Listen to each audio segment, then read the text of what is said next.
Paris yang kata orang itu Paris, kayak Pak, ya? glamor, itu copetnya banyak yang minta ampun. Saya kehilangan HP itu di Madrid yang kayak namanya Eropa, tinggi lah ya. Eropa, negara Eropa. Oke, itu oke, begitu. Terus ada juga negara yang dikunjungi sekali aja udah cukup. Oke. India. Orang bergelimpangan di peron-peron dia banyak sekali. Kayak tunawisma gitu? Kayak tunawisma. Sebenarnya itu dia traveler. Tapi bersama keluarga dan yang bergelimpangan di itu. Kami itu naik taksi, saya sama istri ya naik taksi gitu. Tiba-tiba sopir itu berhenti, nggak ngomong apa-apa. Tiba-tiba keluar jalan menghadap ke tembok, lah kok piece of cur. Orang-orang Indonesia sebenarnya itu bukan budak, bukan ini. Mereka dipekerjakan resmi. Mereka ada suratnya, ada surat kerja, ada bayarannya. Dibawa dari Jawa ke Suriname untuk bekerja di pabrik gula tebu. Tahun 1880. Suriname dan Indonesia sama-sama jajahan Belanda. Di sana kekurangan tenaga kerja. Diimpor lah. Mengambil tenaga kerja dari Jawa. Mereka pun tapi datanya bagus loh, resmi loh. Mereka bekerja dan dibayar. Karena kalau Suriname secara geografi ya, secara letak lokasi negara, seharusnya yang benar kalau pakai kompas itu suratnya menghadap ke timur. Tapi saya sama Pak Jim ini diajak juga mengunjungi masjid yang kiblatnya menghadap ke barat. Kenapa ke barat? Karena nenek moyang yang dulu yang dari Jawa tadi beranggapan yang namanya sholat itu yang ngulon. Ya menghadap ngulon, ya menghadap ke barat. Sampai di sana pun dibawa. Sholatnya menghadap ke barat. Dan ini jaraknya enggak jauh. Assalamualaikum warahmatullahi wabarakatuh. Waalaikumsalam warahmatullahi wabarakatuh. Ketemu lagi dengan Dato ini ya. Dato ini jadi sering main ke sini berarti. Iya. Karena ini apa ya, saya seneng banget kalau ke Tulungagung itu kayaknya kurang klop kalau enggak mampir ke Pejaten dulu. Tak titeni loh Pak. Oh iya. Bapaknya kalau pulang dari Malaysia harus mampir ke Pejaten. Siap. Indonesia lebih tepatnya dari Tulungagung yang sering ekspor ke Malaysia. Sekarang per bulan sekitar 6 sampai 8 sampai kontainer 8, 40 feet. Dengan konten 40 feet. Eksporter kalau menurut saya eksporter besar Pak. Amin. Dan menuju yang terbesar di Malaysia semoga. Ya, menuju ke sana. Gitu. Iya. Amin. Dan ternyata memiliki kebiasaan adalah sering traveling. Betul. Itu adalah sebuah keinginan dari banyak orang Pak. Termasuk saya. Saya juga mendoakan semoga bisa traveling secepatnya dan sebanyak-banyaknya negara. Ini sudah keberapa berarti? 45? Saya 45, sebenarnya ada 46. Cuma yang ke 45 itu jatuh kepada satu negara yang sangat spesial menurut saya. Oke, yang 45 ke yang spesial. Iya, itu nanti kita spill aja dulu. Oke, siap. Kok bisa apa ya? Gimana Pak ya? Maksudnya kok bisa traveling sebanyak itu? Iya. Itu gimana? Cara manage-nya, cara ngatur finance-nya dan lain sebagainya. Iya. Jadi kadang teman-teman itu mungkin berpikiran bahwa traveling ke Eropa itu mahal, traveling ke luar negeri itu mahal. Mahal itu kalau beli tiketnya itu harga normal, Mas. Oke. Nah, kami kadang itu dapat harga error. Harga murah, harga promosi. Jadi kadang kami itu berpikir begini, bukan keinginan kami ke suatu negara, tetapi karena tiket murahnya itu sedang untuk ke tujuan ke negara yang sebenarnya kita tidak ingini, tapi itu murah, kita akan segera beli. Prinsip orang-orang seperti kami itu, orang-orang yang pemburu tiket murah, itu ada grupnya loh Mas, pemburu tiket murah itu. Jadi lebih baik menyesal beli tapi tidak jadi berangkat daripada menyesal tidak beli. Gitu itu ya. prinsip kami. Seberapa murah biasanya itu? Saya tiket yang paling murah yang pernah saya dapat itu pergi dari Kuala Lumpur ke Taiwan, PP itu Rp126.000. PP Rp126.000. Kok bisa? Itu kan hampir nyaris gratis ya Pak? Iya, nyaris gratis. Ada juga yang menurut saya sangat terkesan masalah tiket loh ya ini ya. Masalah tiket. Dulu banget itu ada promo penukaran milesnya Garuda Airlines, Garuda. Promonya itu adalah 90% off. Jadi kita hanya membayar 10% milesnya. Jadi tukar poin. Oke. Jadi kita kan ada beberapa maskapai itu kalau kita terbang sering terbang itu kita bisa mendapat poin itu namanya miles. Kalau Garuda namanya GFF, Garuda Frequent Flyer. Namanya Garuda Miles. Kalau misalnya SQ Singapore Airlines itu namanya Kris Flyer. Kris Flyer itu poin-poin yang diperoleh ketika kita terbang, atau cara lain itu adalah kita spending menggunakan kartu kredit. Kartu kredit dapat poin, lalu dikonvert menjadi poinnya, milesnya maskapai. Nah, pada waktu itu promonya adalah penukaran miles, diskonnya 90%. Jadi kita hanya membayar 10%. Pada waktu itu untuk saya menukarkan rute yang menurut saya itu sangat-sangat worth it, yaitu apa? Naik first class Garuda Airlines dari Amsterdam ke Jakarta. Saya hanya membayar airport tax-nya 2.500.000 dan saya tukar poinnya itu 45.000 miles atau poin. Padahal aslinya itu harusnya 450.000 miles. Hanya menukar 10% milesnya. Dan hanya membayar airport tax-nya. Iya. Itu harga tiket aslinya berapa? Sekitar 70-80 juta. 70 sampai 80 juta. One way dari Amsterdam ke Jakarta. Karena kan first class. Pak, itu betul-betul menurut saya ketiban rezeki nemu emas.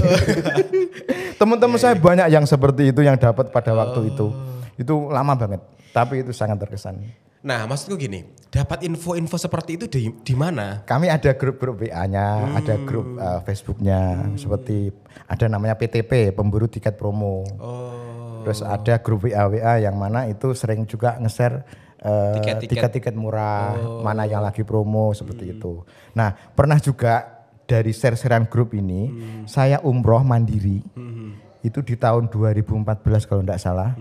2014 atau 2015 itu kita ada promo maskapainya Malaysia Airlines, tiketnya itu Kuala Lumpur ke Madinah, PP itu cuma 1.300.000. Luar biasa. Jadi begitu ada promo itu, semuanya teman-teman yang sudah tahu di circle kita itu segera memburu tiket itu. Saya berhasil mendapatkan saya dengan istri saya. Begitu nambah anak saya udah enggak dapat. Udah dapat. Oh, berarti cepat banget ya? Cepat banget. Dan itu durasinya itu hanya seminggu. Maksudnya durasi di sana kan biasanya orang itu kalau umroh 10 hari, betul. 15 hari. Yang tiket murah itu durasi ya nggak apa-apa. Kita kan yang mengikuti mereka, mengikuti promonya, jangan mengikuti kemauan hati. Berarti intinya kalau pemburu tiket murah harus mengikuti tiket apa yang murah itu. Dan kemana aja? Kemana saja. Ya kalau kita belum pernah ke suatu destinasi kok murah ya udah berangkat, kalau enggak ya udah gitu. Kalau udah ke sana kan ya sudah enggak penasaran. Nah, melanjutkan yang tiket 1,3 tadi itu ditambah dengan ngurus visa. Visa itu kalau enggak salah dulu itu satu orang itu sekitar 1,5 juta. Visa umroh. Lalu kita beli hotelnya, beli transportasinya di sana, bis dan sebagainya. Kalau enggak salah itu cuma 7 juta. Mana ada umroh mandiri 7 juta? Enggak ada. Karena komponen terbesarnya itu ada di tiket. Betul. Itu tiketnya hanya 1,5 juta. 1.300.000 lebih tepatnya. Oke lah, mungkin ditambah dengan kalau yang teman-teman dari Indonesia ditambah tiket dari Surabaya atau Jakarta ke Kuala Lumpur. Tapi untungnya saya tinggalnya di Kuala Lumpur, jadi tidak perlu ada tambahan lagi. Itu startnya mostly dari Kuala Lumpur ya, kebanyakan? Ada yang dari Kuala Lumpur, ada juga yang dari Jakarta. Kebanyakan? Tapi kebanyakan memang banyak dari Kuala Lumpur. Sebenarnya lagi Mas, itu akhir April lalu seharusnya saya itu ke Eropa. Tiketnya itu promonya dari Iberia dan Qatar Airlines. Itu berangkatnya dari Jakarta, pulangnya tapi Jakarta ke Paris, pulangnya itu Madrid ke Kuala Lumpur. Nah, itu saya tiketnya PP itu cuma 4,6 juta. PP 4,6 juta. 4,6 juta. Itu sudah ke Eropa. Oh iya. Udah PP. Jadi padahal harga normalnya ya kalau tiket ke Eropa rata-rata 10 juta PP. 10 sampai 12 juta PP. PP ya. Itu 4,6. Setengahnya lah ya. Setengahnya. Terus tiket-tiket yang lain teman-teman dulu juga pernah dapat yang ini ada promo dari Solo ke Jeddah, balik lagi ke Solo PP, naiknya Saudi Airlines, itu cuma 4,5 juta. Hanya umroh. Solo aja. Berangkatnya dari Solo. Saudi Airlines. Saudi Airlines berangkatnya dari Solo. Ya yang dari Solo apa? Ya ke Solo dulu. Iya. Gitu loh. Karena yang dari Solo yang harus yang murah. milih-milih. Kita harus mengikuti. Gitu. Kalau ini Pak, dasar apa yang membuat Dato ini kok sering traveling, suka traveling? Nah, ini kembali kalau saya ditanya hobi saya apa. Saya tuh berkali-kali mencoba beberapa hobi yang dimiliki oleh teman-teman. Contohnya mancing. Mancing ya. Saya nggak ketemu feel-nya mancing itu. Happy-nya di mana saya nggak ketemu. Iya. Apalagi hobinya yang misalnya itu ternak reptil atau pokoknya ternak binatang langka. Iya. Saya juga nggak begitu. Nggak ketemu hobinya. Untuk yang hobi mobil ataupun motor, dulu lah waktu saya muda, waktu saya masih kuliah saya memang hobi motor balapan. Tapi bertambahnya umur itu kok mikir juga gitu loh. Ketemunya di traveling. Jadi itu salah satu hobi saya dan alhamdulillah saya kecemplung ke dalam lingkungan orang-orang yang suka nge-share tiket murah, itu. Suka traveling gitu. Jadi tumbuh ketemu tutup. Akhirnya saya bisa menjalankan traveling sampai detik ini sampai hari ini itu sudah 46 negara. 46. Itu sejak usia berapa? Sejak sekitar 2010 ke atas.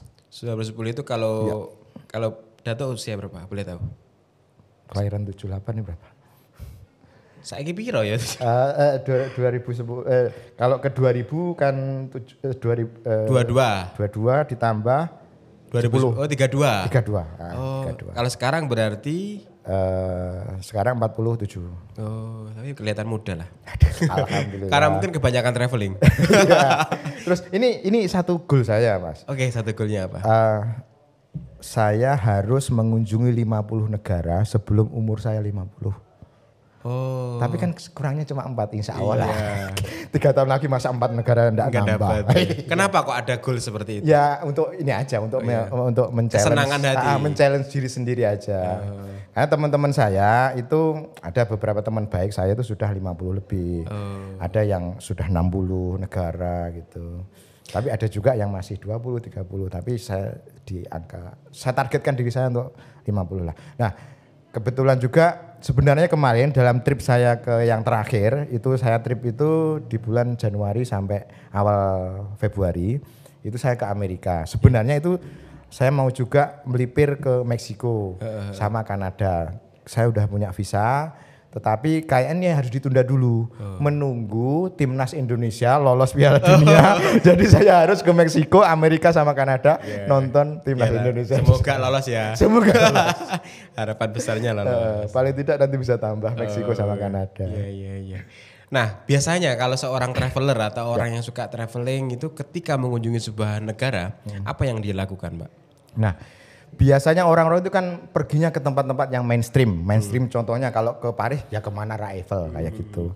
Saya tuh lebih ke pasar tradisional. Ke pasar tradisional? Saya suka banget. Ngapain, Mbak? Yang melihat orang aktivitas jual beli. Kan dunia saya kan dunia retail. Jadi jual beli gitu loh.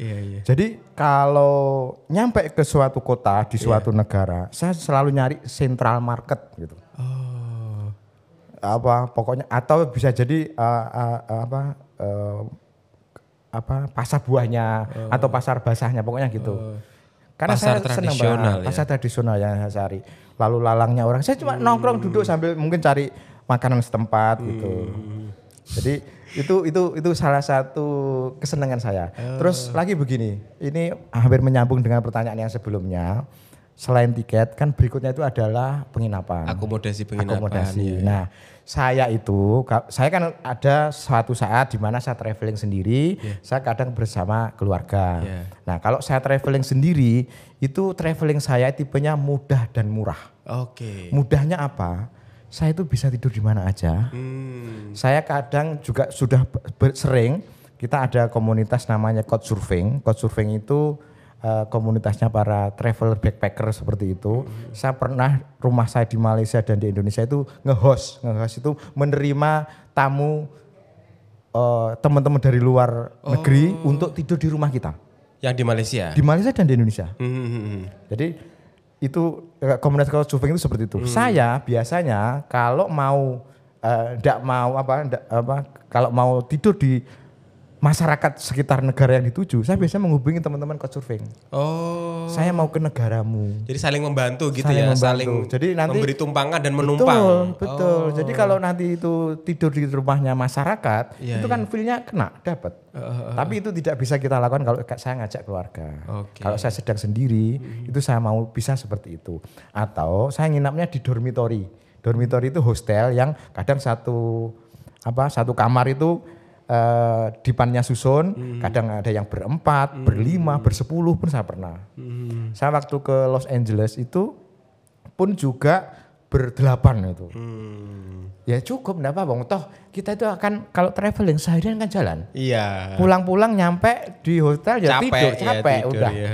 Besok pagi bangun tidur sarapan keluar lagi kan gitu. Jadi ya seandainya saya mampu membeli hotel yang mahal, toh cuma kalau begitu itu nggak sesuai banget sama saya. Kayak eman gitu, karena kayak eman gitu. Sebentar. Betul, hanya sebentar saja. Dan kebetulan saya pun juga nggak perlu flexing lah. Tidur di hotel begini dan begitu gitu. Yang penting saya bisa istirahat udah selesai. Selain Pak, selain ke traditional market yang sering dikunjungi ke lokasi. Memang betul yang beberapa tempat yang itu sempat juga akan saya kunjungi ya. Yang famous yang terkenal gitu. Cek lokasi lah. Gitu. Cek lokasi sudah. Nah selain itu biasanya saya menyempatkan datang itu ketika ada semacam event-event gitu loh, kayak parade gitu loh. Nah dulu Belanda itu kan ratu Belanda. Queen's Day itu hari lahirnya raja. Itu saya sempat mengalami masa di mana itu pas di Belanda itu pas Queen's Day. Oh rame banget berarti ya? Rame banget, semuanya berparade, terus ada kayak bazar atau bahkan bukan bazar, bahkan gratis. Yaitu apa? Benda-benda barang-barang pribadi itu ditaruh di luar rumah. Entah itu kadang dijual, kadang disuruh ngambil aja. Saya pernah dapat koper warnanya oranye khas timnasnya itu bekas timnya Belanda untuk Olimpiade. Jadi ada logonya, Olimpiade tahun lama lah. Tapi masih bisa layak dipakai. Kebetulan koper saya itu pecah. Kok dapat koper buangan dari rumah orang setempat yang bisa aja dipakai. Yang bagus. Itu ada acara seperti itu. Terus ini bucket list yang belum saya jalankan, contohnya seperti merasakan Imlek di Cina. Kan sana mudiknya ya sama seperti kita. Betul. Nah, ini yang dalam waktu dekat ini insya Allah nanti akhir September 2025 itu ada event hari rayanya orang Nepal. Jadi pengen merasakan hype-nya orang raya di sana. Orang raya, hari raya di sana seperti itu sama seperti budaya Indonesia yang mudik.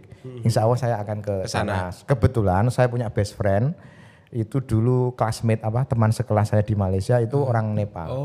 Saya mengunjungi dia. Sekali kan mengunjungi dia. Paling tidak nanti pastinya diperbolehkan tidur di rumah. Iya. Gitu. Menghemat.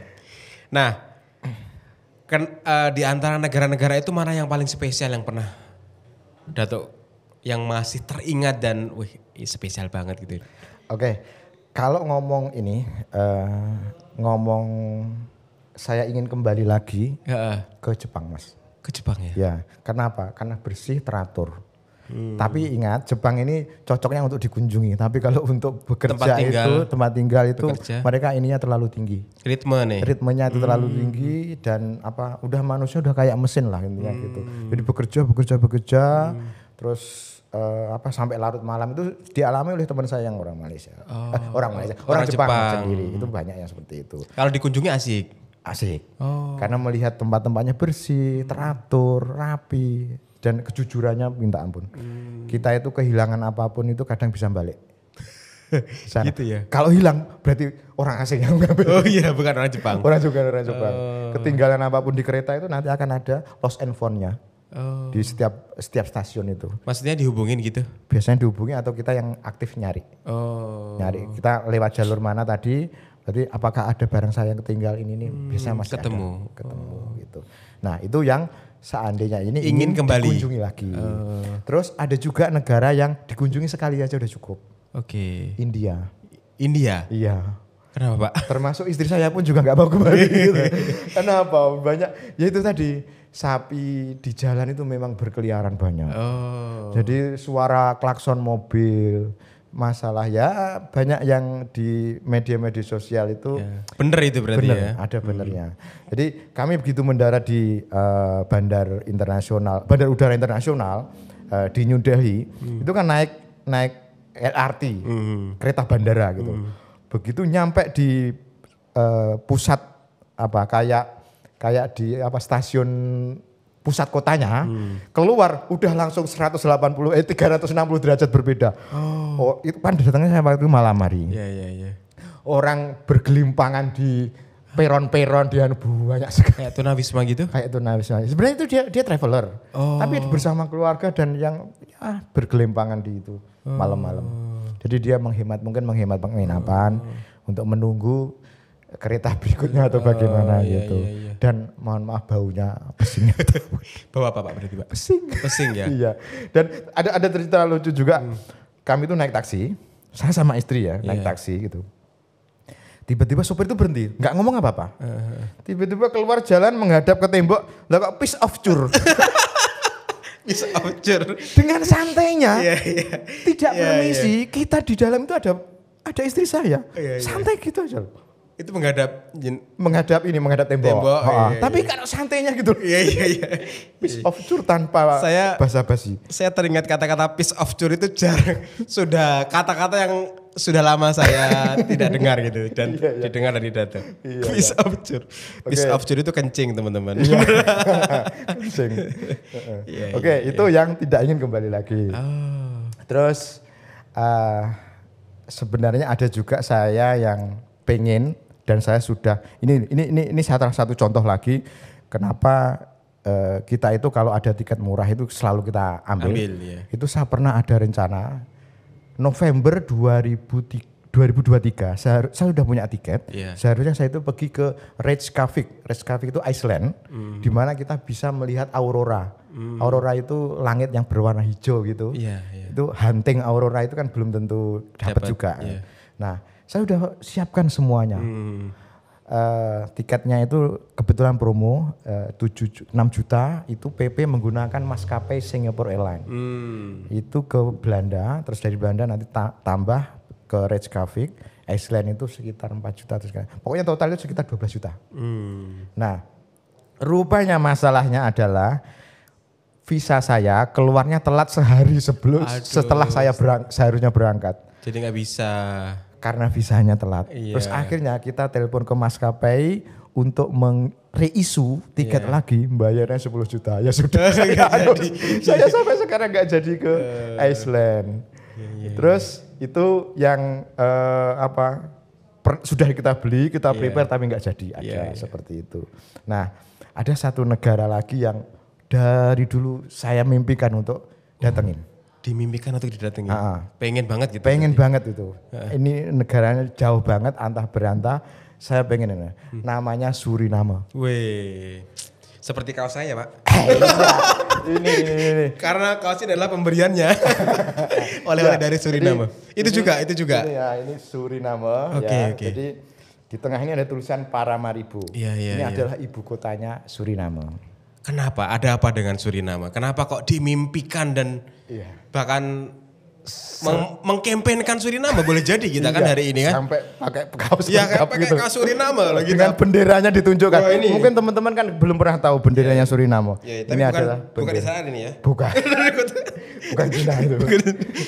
Nah, Suriname itu yang unik adalah itu banyak di sejarah-sejarah di sosial media, di TV juga sering disebutkan bahwa banyak komunitas orang Jawa di Suriname.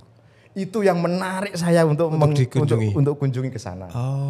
Akhirnya saya tahu ternyata kalau tidak salah ya ini populasinya warga Suriname itu enggak terlalu banyak, sekitar 600 atau 700 ribu orang, enggak sampai 1 juta orang.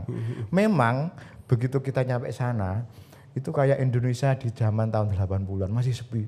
Oh, masih jarang ya orangnya. Jarang orangnya gitu. Nah, terus populasi orang Jawa itu ada 15%. Berarti populasi kita termasuk banyak di sana. Lumayan banyak. Artinya kalau let's say lah 700, berarti ya sekitar 100 ribuan. Wah banyak ya, orang Jawa ya khususnya. Orang Jawa, dan budaya Jawa masih kuat, bahasa Jawa masih banyak dipakai.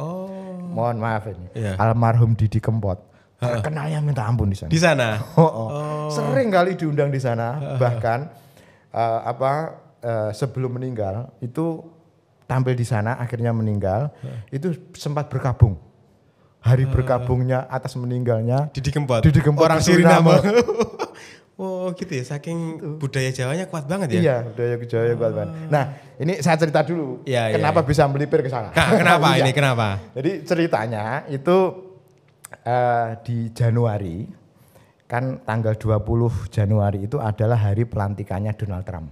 Oke. Saya tuh mikir, saya pengen ke Amerika gitu. Iya. Tapi eventnya apa? Ya udah, saya pepetin ke menjelang pelantikannya Donald Trump tanggal 20 Januari. Saya berangkat tanggal 16 Januari.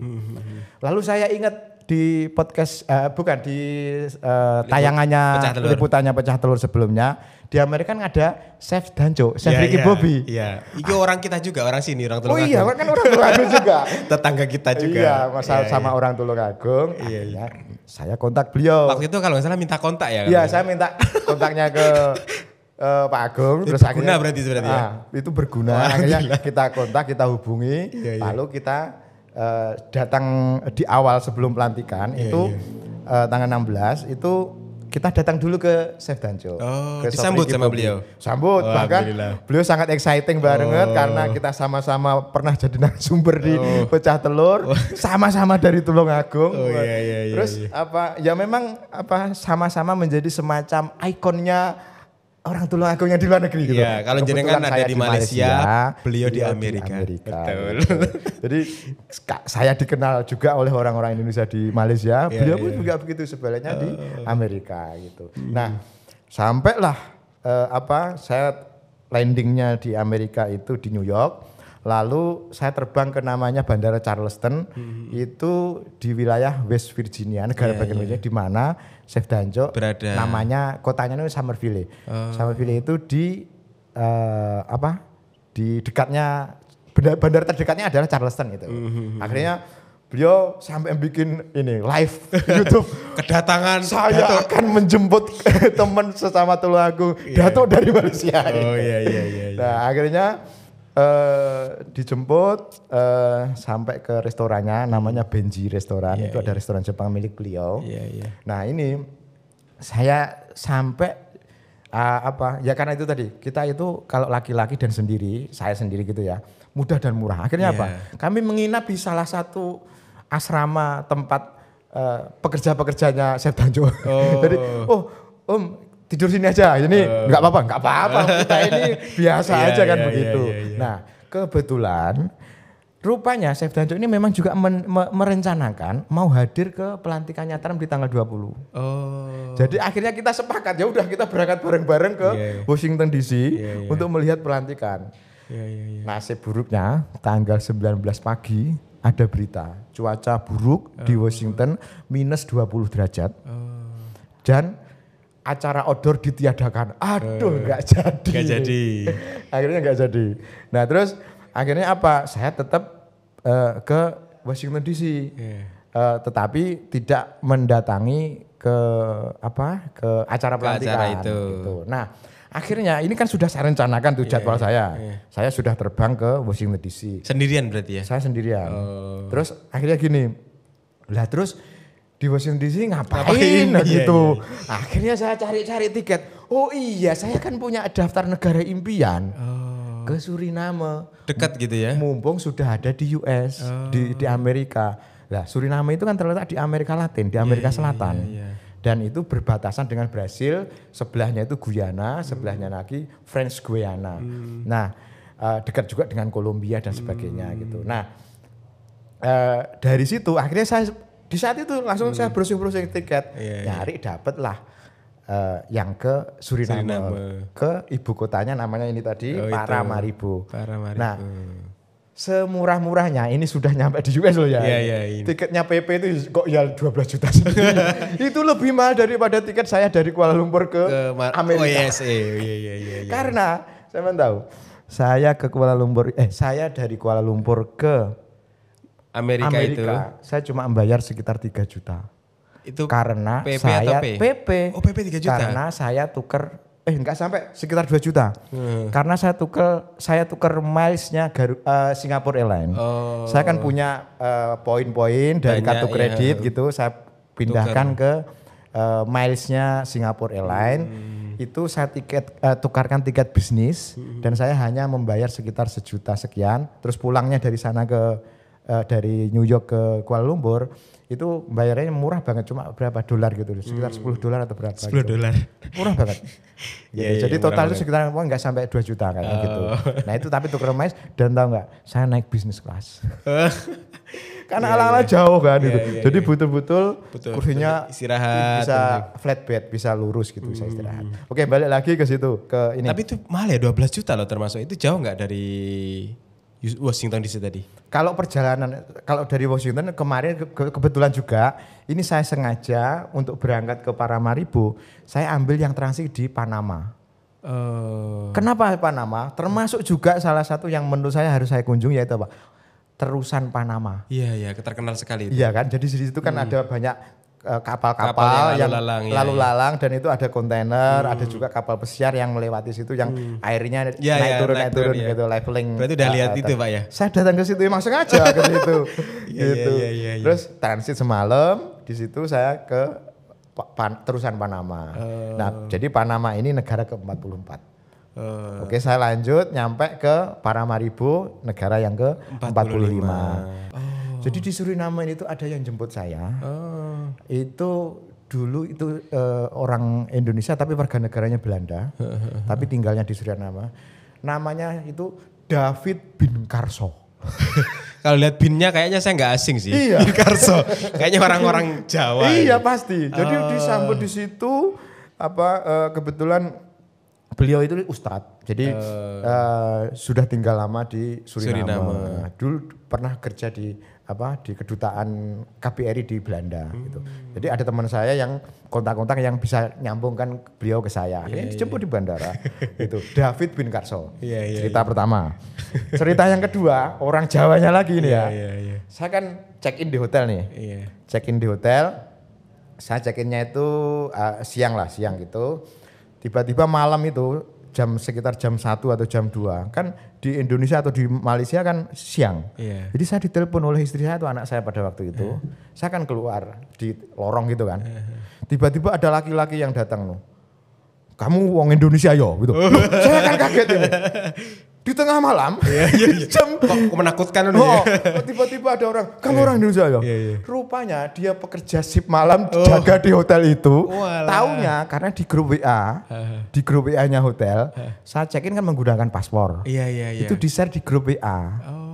Akhirnya tahu saya orang Indonesia. Akhirnya besok pagi setelah jam-jam sarapan gitu orangnya saya wawancarai karena sesama orang Jawa nih gitu kan. Saya tanya namanya siapa? Sudarmo. Genah wong ini. Sudah ini orang Indonesia banget ini. Jadi dia cerita. Jadi nenek moyangnya kapan ke Suriname dan sebagainya gitu.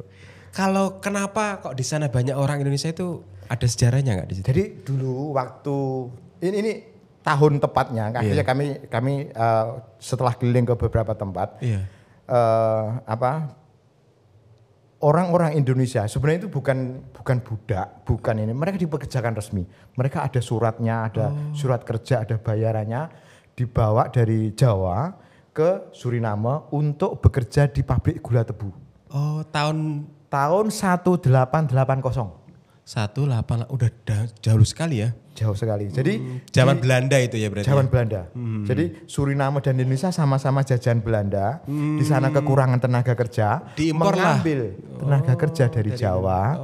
Mereka pun tapi datanya bagus loh, resmi loh. Mereka bekerja dan dibayar. Oke. Di sana untuk bekerja di pabrik. Di pabrik tebu. Pabrik gula tebu. Jadi pohon tebu itu juga ada. Tapi menurut info yang didapat oleh sopir taksi, yang sana katanya pabrik gula itu sudah tidak ada lagi di sana. Jadi sudah ganti lebih ke sound timber lebih ke perkayuan. Jadi di bandara pun juga tertulis begini. Suriname the most forested country, negara yang paling banyak hutannya. Oh gitu ya. Saya baca data 93% itu hutan. Berarti sejuk banget di sana ya?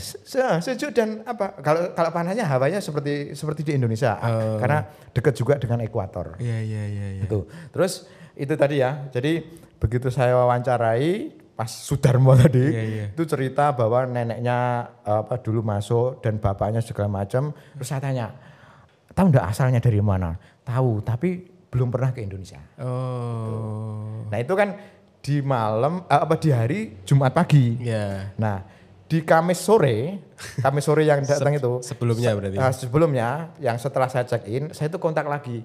Ada teman saya yang Malaysia. Teman saya Malaysia ini juga orang keturunan Indonesia, dia Ustadz juga. Dia bilang, loh Dato ada di Suriname? Ada saudara saya yang di sana gitu. Ustadz juga, waduh bener saya dijemput di hotel. Dan di sini yang sama saudara itu sebenarnya hostel sebenarnya. Yaitu yang satu kamar berempat berlima gitu. Itu sama orang asing berarti ya? Iya saya satu kamar dengan orang Inggris, sama orang Belanda, sama orang ya sekitar situ ada Guyana. Terus sama orang mana Perancis, pokoknya ada. Kayak gitu gimana cara manage-nya? Kayak ya nggak apa-apa ya. Maksudnya apa ya? Cara ketemunya dengan 4 orang itu seperti apa kan, mekanisme? Kita kan booking satu bed, satu kamar. Nah, satu kamar, tapi kan dalam satu kamar itu ada misalnya 5 bed. Ya kita bookingnya satu bed. Oh gitu. Nanti bisa dicampur gitu ya? sama siapa ya terserah hotelnya gitu. Oh. Itu murah banget. Satu malam itu 20 euro. 20 euro itu berapa? Sana itu masih 1 euronya itu kan sekitar 16.000 pada waktu itu, 16-17.000. Nah, jadi kalau hostel itu begitu, kita bisa jadi tidur satu kamar dengan stranger, dengan orang asing. Tapi itu nikmatnya, malah kenal. Tapi sesama jenis kan? Ada yang sahabatnya, ada yang enggak juga. Oh, ada yang enggak? Ada yang enggak, kadang juga enggak masalah enggak itu masalah, kan. iya. Kalau di enggak masalah. Kalau di kita kan enggak umum, mungkin kalau di luar negeri biasa. Betul, biasa gitu. Dan Dato udah melakukan itu di beberapa tempat dan aman-aman aja. Aman-aman saja. Masih bisa di sini ya. Masih bisa di sini. Di podcast aja dulu. Ya ini enggak diperkosa. Nyetit juga gitu. Nah, terus itu ketika dijemput, ini kan Ustadz nih. Saya tanya juga. Ustadz, di sini tuh ada budaya yasinan apa enggak? Ada. Mau ikut. Oh, no yasinan. Jadi malam Jumat itu saya yasinan di Suriname gitu. Terus saya akhirnya ikutlah ritualnya sama seperti biasa, baca tahlil, baca yasin. Cuman bahasanya itu bahasa Belanda. Karena bahasa resminya di Suriname itu bahasa Belanda. Karena jajahan Belanda tadi. Jadi kan yang anak-anak muda ini bahasanya bahasa Belanda. Bahasa Inggrisnya campuran dikit, tapi nanti biasanya bahasa Jawa bisa. Oh, bahasa Jawa berarti yang dia gunakan di keseharian keluarga mungkin ya? Terus akhirnya saya tanya juga dong, takmir maksudnya. Terus takmirnya ini sudah 2 kali ke Indonesia. Nyari saudaranya ketemu. Gitu. Terus uniknya setelah selesai ritual yasinan, kita kan makan-makan nih. Iya. Ono berkatan berang berarti ya? Berkatanya enggak ada. Makannya namanya sauto. Yaitu soto. Sauto namanya. Jadi soto ini di Suriname disebutnya sauto. Bahkan sauto ini sampai menjadi kayak menu tradisionalnya mereka. Walaupun ini heritage-nya dari Jawa. Dari Jawa. Tapi namanya sauto. Sauto, mirip lah. Mirip juga. Terus minuman yang terkenal itu minuman es dawet. Es dawet Pak ya? Itu terkenal banget. Sauto dan es dawet itu sangat membumi di Suriname. Iya. Gitu. Saya teringat itu lagu sebuah pernah booming dan kemudian banyak di kontroversi waktu itu, Joko Tingkir ngombe dawet itu. Dan ternyata kan ada yang ngulas juga. Ternyata budaya es dawet itu sudah budaya yang sangat tua juga. Betul. Dan ternyata juga ada di Suriname. Bahkan itu sudah ada dibotolkan. Dibotolkan dan itu dijual supermarket. Sampai beberapa supermarket itu sudah menyediakan. Artinya ada produsen yang mengemas es cendol ini, es dawet ini di kemasan yang modern. Iya. Oke, itu makanan dan minuman. Makanan dan minuman. Di hari Jumatnya, saya Jumatan saya pagi sebelum Jumatan saya datang ke KBRI, Kedutaan Besar Republik Indonesia di Paramaribo. Nah, akhirnya saya ditemui oleh atase Pensosbud, Pendidikan Sosial dan Budaya. Akhirnya dijabarkan juga bahwa di sana itu ada rutin kegiatan latihan tari dan sebagainya. Ada guru tarinya yang dari Bali, ada di sana gitu.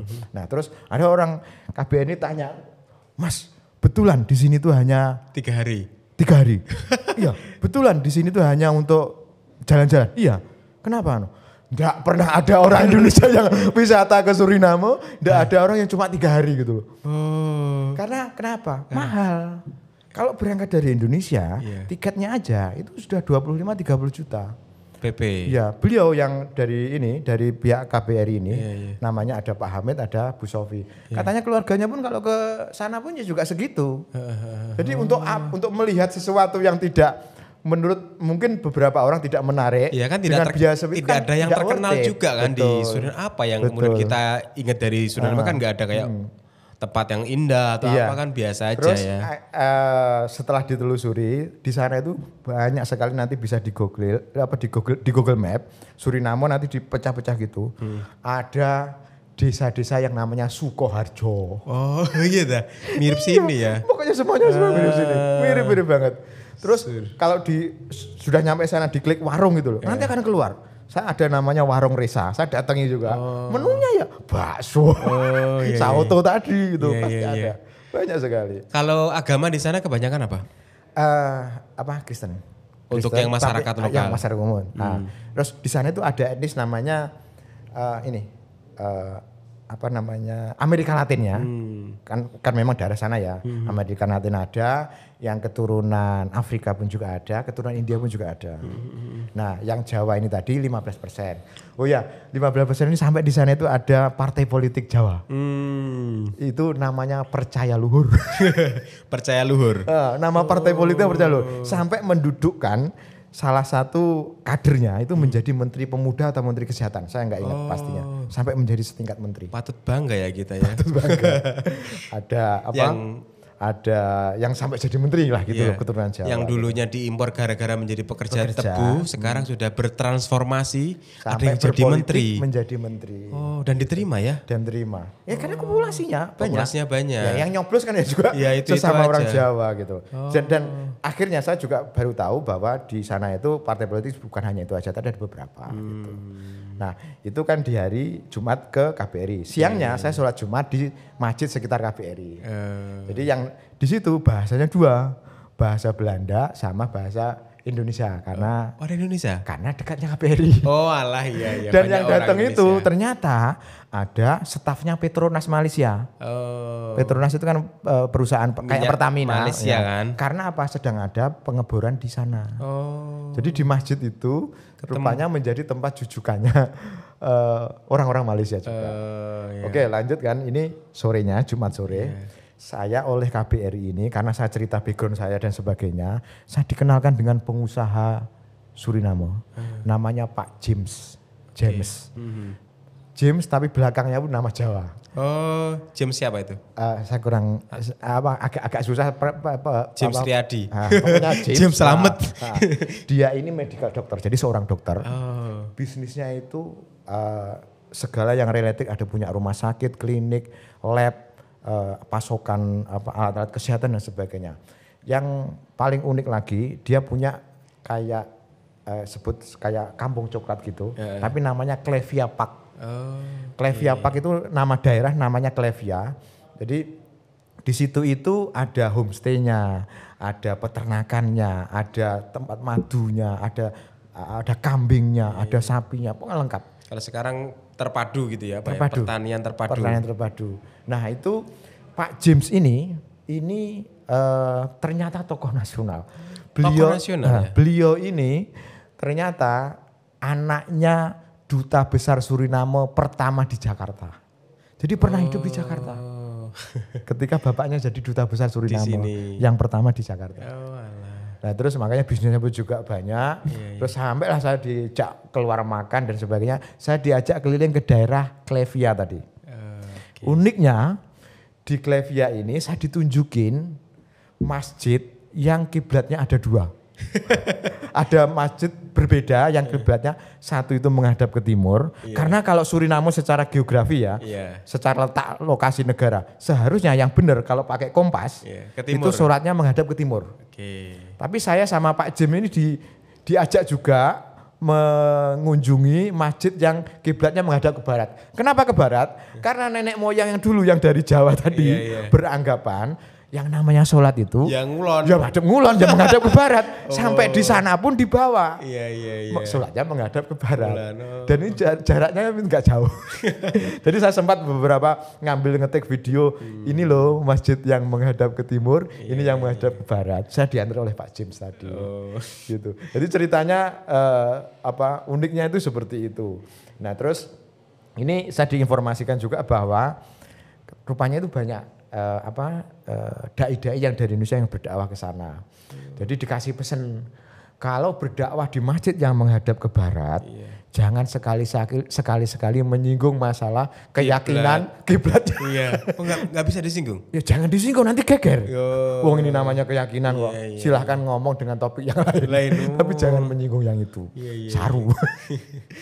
Oleh-oleh dari Suriname ini ya, ini tak ambilkan, tadi udah disiapkan, termasuk saya juga yang saya pakai ini Suriname. Ini ada satu kaos lagi teman-teman.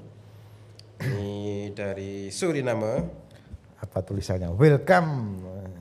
Nah ini, apa tulisannya teman-teman? Welcome to Suriname. Ini untuk teman-teman.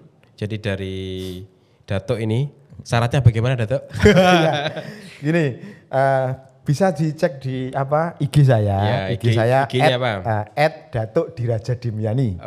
Ya, di situ tuh saya pernah posting, yang mana saya datang di bandara di Suriname. Saya tulis di situ negara ke-45 yang saya kunjungi.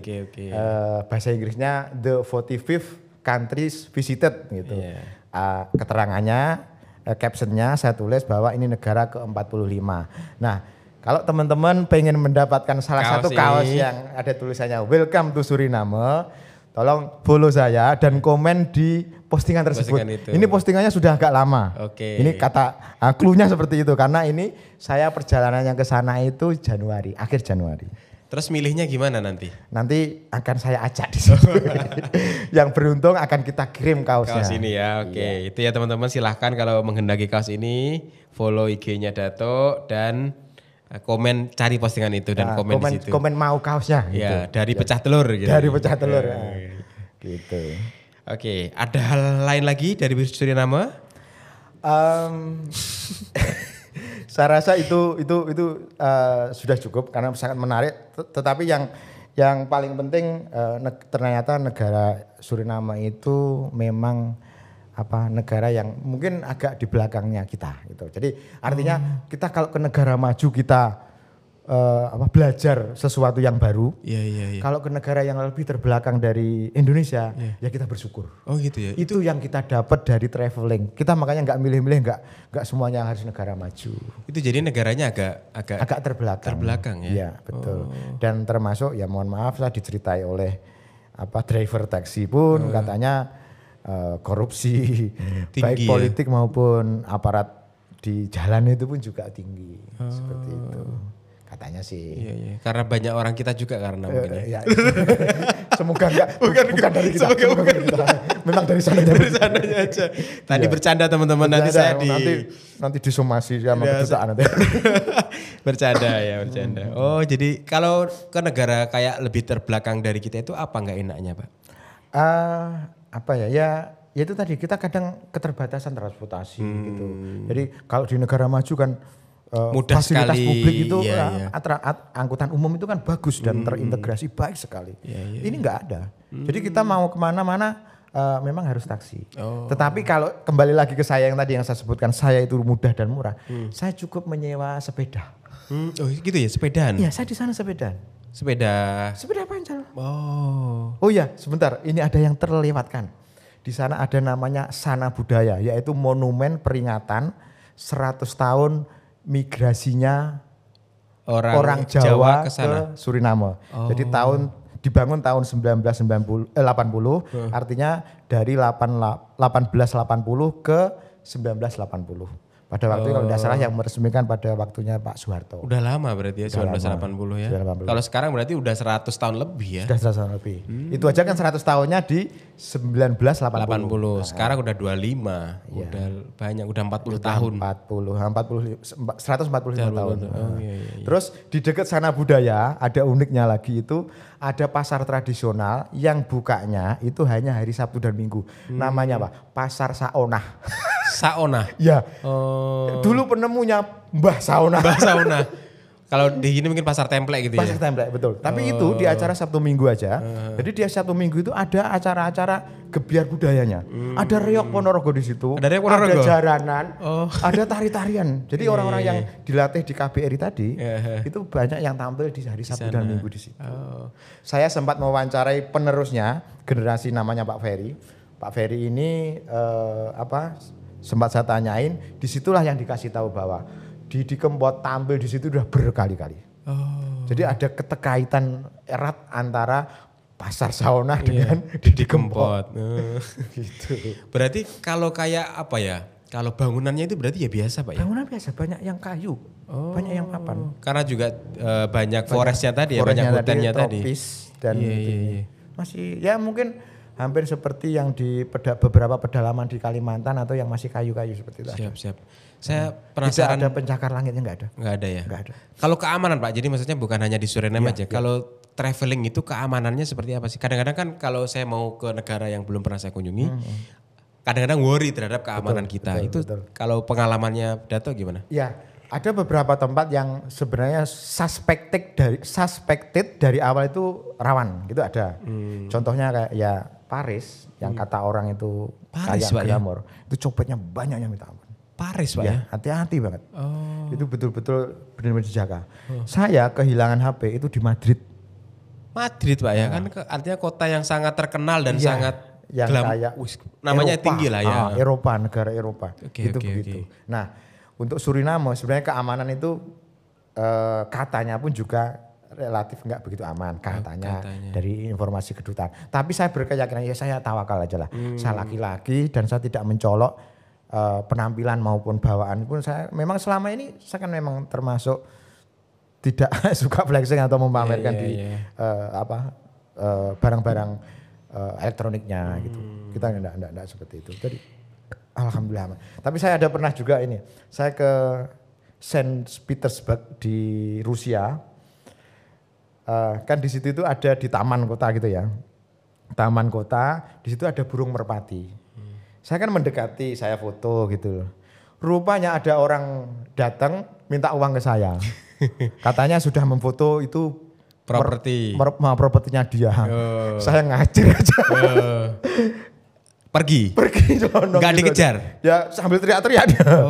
Karena sebenarnya itu saya enggak yakin kalau itu punya dia. Dia mau malak saya aja. Kayak gitu enggak apa-apa ya kayak kita. Ya, pokoknya kita pergi aja. Pergi aja. Iya.